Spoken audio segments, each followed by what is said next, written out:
Peace be upon you. Welcome to another episode of Sisters Halal Talk. So today we're going to be discussing about dealing with failure and disappointment. And with me is Nana Hawa Sali. She's a researcher.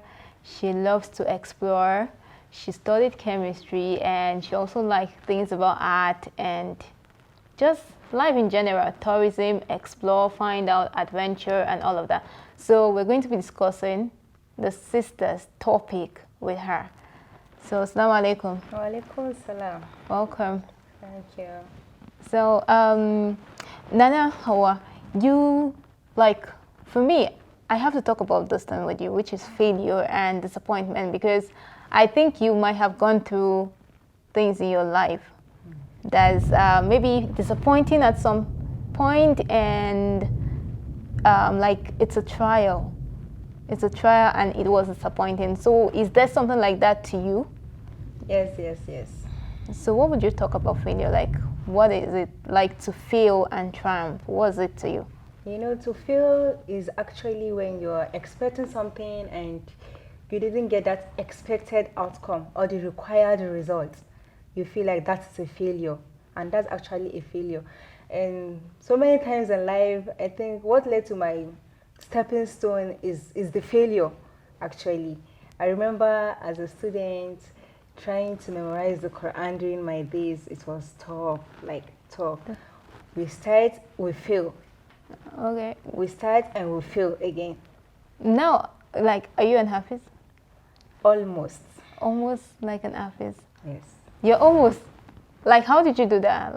How literally? How because did you? I didn't give up on my failures. You didn't give up on them. Yes. what's your strategy like? Now, one thing about failure is you agreeing that you already failed. You have to accept the fact that you have failed. Now that you have failed, you don't just remain there. You have to open your arms to correction, to improvement, to get more ways to be able to achieve that required outcome that you want. Now, there's something interesting to me, which is the fact you said, you said you're almost done with the Quran. Inshallah. There are 114 verses. Let's rate it. Is it 3/4 or 2/4? Okay, the Quran is actually 60 hizb in total. And I've covered at least 40 hizb, alhamdulillah. Okay, that's great. So now, let me get something clear. How did you do it? How, in the sense that, okay, for instance, me, okay, there are times, when I was younger, to memorize certain verses was easy, because all I need to do is to I'll read it, I say verses, a surah, I'll read the surah, we read it, after reading it for a couple of times in a number of months, it becomes stick to my head. But as I grew older, I might start, that strategy does not work for me at all. So what works for me is actually, if the verse is even long or more, I can use a whole month. I've not even learned it. So now how did you do it? How? Okay, like you said, the memorization of the Holy Quran, several people have different ways which they have used. Some it has worked for them, some it has failed them. Okay, me personally, my own strategy may look somehow to people. This is how it works for me. At first, I recite the verse and understood it. And this is what I do. I use my nights during the Nafil prayers. Those Nafil prayers, I don't recite all other verses which I'm already too familiar with. The verses I have just memorized, those are the verses I am going to keep on repeating in the Nafil that I'm praying. And in fact, it's allowed that I can use the Quran during the Nafil prayers. So I revise those verses during my Nafil prayers.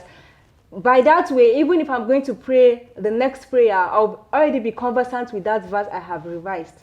Okay, seriously, that's what you just said just bumped my head. I have this family friend that is actually, she's a malama. She said the same thing to me, I think about 10 years ago. She said whenever she wants to memorize Quran, she uses her Nawafil prayers, and then she recites and then repeatedly, and she becomes used to it. So that's a good one. Now, talking about failure and disappointment, do your failures crush you? No, I don't allow them to crush me. Because if I allow them to crush me, the success I'm looking for, I won't get there. You won't get there. Yes. Okay, fine. We know you won't get there as when your failures, when you allow them crush, you won't get there. But have you been crushed before? Yes, I've been crushed before, So- severally. So how did you navigate that process? I was able to navigate it by not allowing the failure to be something that engulfs me. Just let's say, for example, like when I started sewing, I was scared of using the scissors. That way I was not able to move forward. But what I did was to put my mind to it that I am going to do it. Even if I spoil this clothes today, I will do it and do it again. So I started by using my own for samples. With that, I was able to get something from it, and before you know, I can sew confidently anywhere I go. Okay, there's this person called Simajit Singh. He's an Indian. He talked about failure in the sense that for him, failure is something that is an event. So the outcome of that event is determined by you who went through that event. So now, for instance, if you fail through something, it's the meaning you give to that event that gives the event power, whether it's a failure or it's a stepping stone. Yeah. So now that experience is being defined by you. So for him, he believes like failures are just natural, like they are natural. He believes that failure are just natural processes, so they have nothing really to hold back on you. And also, do you have this belief that young children struggle from failures? Yes, I believe that. Why do you believe so? Because in life, we all have to go through one failure or the other. We have to go through one failure or the other. It can never be perfect. It can never be perfect. Okay, children actually struggle from accepting whether they failed. Yes. Like for instance, even things that they don't have power over. If a child is meant to play for a sporting competition and he ends up playing and winning, the fact that you weren't present to cheer him, to him, that's a big failure. Yes. So how do we get through that process? Like, how do we get through that process of not building on that childhood mentality we have into adulthood? Yes, I think the best thing is to educate them on it, that you mustn't always eat your cake and have it. Things will happen just the way you don't want it, and sometimes things will happen the way you want it as well. So if we try to educate them on what failure is, accepting failure and moving ahead, and not just staying there that, okay, I have failed, there's nothing more I can do. No, you have failed, good. Now what next? What can you do? What else can you do? How can you step forward? So we try to educate them, we try to encourage them, we try to motivate them, we cite examples for them, and so on. Now, I think we've come to the end of this discussion. So next, we're going to do the this or that with Hawa. I'm still here with Hawa. So we're going to do the this or that experience, like something you feel that crushed you. Yes, actually, there was one experience that was during the COVID period. I remember, though I was an importer, I normally import goods from China, and then people were all like, no smas, this face shield is going to sell, and there I put money inside, like a lot of money. I bought it, and after getting to Nigeria, we found out that, okay, people can make the local ones here in Nigeria, and the ones we bought with high amount of money, clearing there, and even here at the warehouse we have to clear and all those things, and dollar was rising then. So at the end, after selling it, there was no even the money I used to buy it, I did not recover it. Talk more of the gain. In fact, I myself can even make the local ones by then. It's not looking any different from the ones we imported and the ones that we have here in Nigeria. So that business was total loss. But guess what? The following year, I saw things online again. I ventured into it and I bought it back to Nigeria. But before I sold them these hand sleeves, and I made money out of it. MashaAllah. There's this thing I feel young people should really learn, which is we are sometimes too judgmental of ourselves. like when we look at our parents, like when we look deep down in our parents, and people we see that elderly, they've lived through life, they've had so many experiences and exposure. Wallahi, there's nobody that had a straight road. Yes, yes. They will go up, they will come down. Sometimes they'll go to the barest minimum, and then they'll rise again. I have this thing I used to use as an analogy for myself. My late dad was an architect, so I never lived in a rented house. And like growing up, like it was from one house to the other. Like I've lived in a bungalow, a semi-detached, detached duplex and everything. But then there was this time that things just went from high to like... Yes, life is all about like, up and down. Yeah. And then at the end of the day, seriously, you would still... It's either you rise or sometimes you might not rise. Sometimes it might just be death, like chicken, and then you're gone. Sinking, floating like that. Yeah. So it's just natural. Just that young people sometimes will just take it too deep and feel that the world has ended. Yes, we shouldn't allow our failures to engulf us. We should come out of our shell and do what we can do.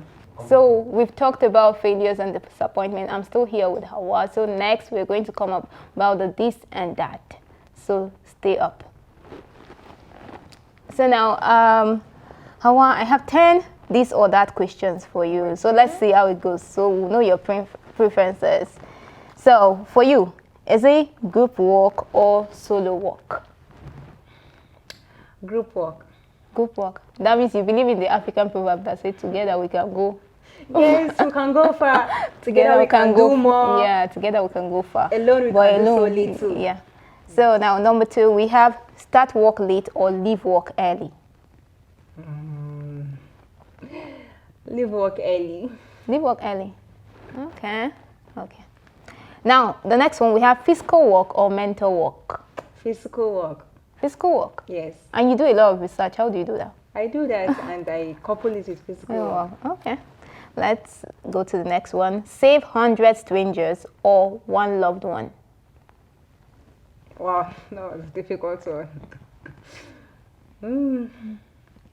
Let's see. Save 100 strangers or one loved one. You have to choose. One loved one. One loved one. Okay. Money or love? Love. Love? Yes. Okay. Love. Yes, love can bring money, but money cannot bring love. Are you serious? But women go after men that have money and the love will just come. That's just the other side of the mentality. Okay. Being underestimated or overestimated? Underestimated so that I can show you. Okay. Looks or personality? Personality. Personality. I'll go with the same. So cooking or being cooked for? Cooking. Cooking. Ah. Yes. You're the million women in the ocean. Me, Yes, I am not part cooking. of them. No, cooking. I prefer to be cooked for. No, cooking. Okay. Attend an event or host an event? Attend an event. Wow. Why should you attend an event rather than host an event? I think when I'm attending, I'll be able to put a lot into it. I think when you're hosting, you should be able to put a lot. That's what I think. I'll be too engaged. You'll be too engaged? Yes. But then, Like what I really want to give out, I'll be feeling like I'm not really giving it out. I prefer to host because I feel like I love people coming together and eating good food and learning, and I really love it. So that's still good for you though. Being embarrassed or be afraid? You should. Being embarrassed or being afraid? Yes. Choose one. It's better I'm just being embarrassed though. It's better you're embarrassed. Because if I'm scared, I'll go nowhere. You? Okay. Yes, if I'm scared, I'll go nowhere. But with embarrassment, I now decide what to do with it. Yes. Either I should allow that embarrassment to get into me, or I should just do away with it. And me, I prefer being afraid. Okay. Because whenever I'm scared, that's when I do it. Okay. If I'm not scared, it pushes you. Yes, if I'm not scared, I don't do it. It pushes you to do it. But embarrassment cannot push me anything. I'll just feel like that's you. Okay, that's the end. So thank you. You're welcome. So we've come to the end of talking about disappointment and failures with Hawa. I hope you learned something. And until next time, I'm still Nansfit. Don't forget to subscribe, like, share. You can follow us on all social media handles. Be safe. Assalamu alaikum.